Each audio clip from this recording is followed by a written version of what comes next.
جګړه د څه لپاره او د چا لپاره؟ پاکستان څنګه خپله بدماشۍ ته د جهاد نوم ورکړی؟ په دې اړه نجیب ننګیال حقیقتونه لیکلي. نو په دغه ویډیو کې در سره شریکو. ویډیو تر پایه وګورئ او مینه ټي وي چینل هم سبسکرایب کړئ. نجیب ننګیال لیکي جګړه د څه لپاره؟ زموږ په دلیل نه، بیخي د طالب په دلیل هم نور افغانستان کې جګړه هیڅ ډول مشروعیت نه لري. په ساده الفاظو یې درته ووایم، د طالب جګړه د پاکستان وچه بدماشي ده او موږ ورته کمزور یو، خو دا وحشتونه موږ نه هیروو. هیڅ افغان یې نه هیروي. د ملتونو برخلیک تل یو ډول نه وي.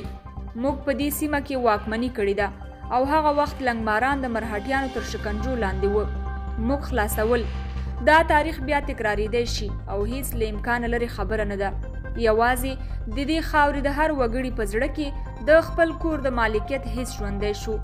د خپل ژوند او خپل وطن قدر ورغی.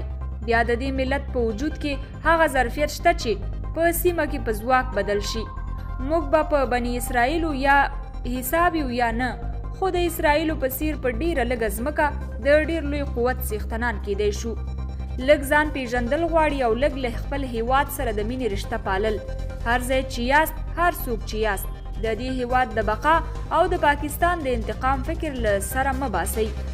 موږ به له پاکستانه حتی د هغه طالب انتقام هم واخلو چې له معصومیته یا له جهالته یې پاکستان سوی استفاده وکړه. د مکتب او پوهنتون په ځای یې د کاڼو د زمانې نصاب پرې په مدرسه کې ولوست. په لوبیاوو یې لارلوی کړل. جنسي تیره یې پرې وکړ. چینایي موبایل یې ورته واخیست. بیا یې جهادي ترانې ورته پکې واچولې. بیا یې د ابو معصب الزرقاوي او ایمن الزهاوری په ویډیوګانو سر کړل. د سبیلینا په نارو یې مازغه ور خراب کړل. په وزیرستان کې ټریننګ کړ. د افغانستان فرد یې کافر ور معرفي کړ. زموږ لکونه جماعتونه یې د مسجد زرار سره ورته تشبیه کړل.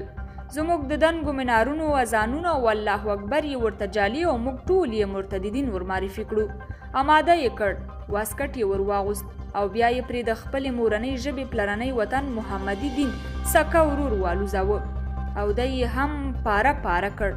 موږ دا هیڅ نه معاف کوو او هیڅکله یې نه هیرو. زمانه به چرخ وخوري، حتمن به یې وخوري. خدای به د دې وطن لیونی هم سړی کړي او سړی به یې هم میړني کړي. ګرانو کتونکو، تاسو د نجیب ننګیال دغه څرګندونو په اړه څه نظر ورکوئ؟ خپل نظریات مو له موږ سره په کمنټ کې ولیکئ او د نورو ویډیوګانو لپاره مینه یوټیوب چینل ضرور سبسکرایب کړئ.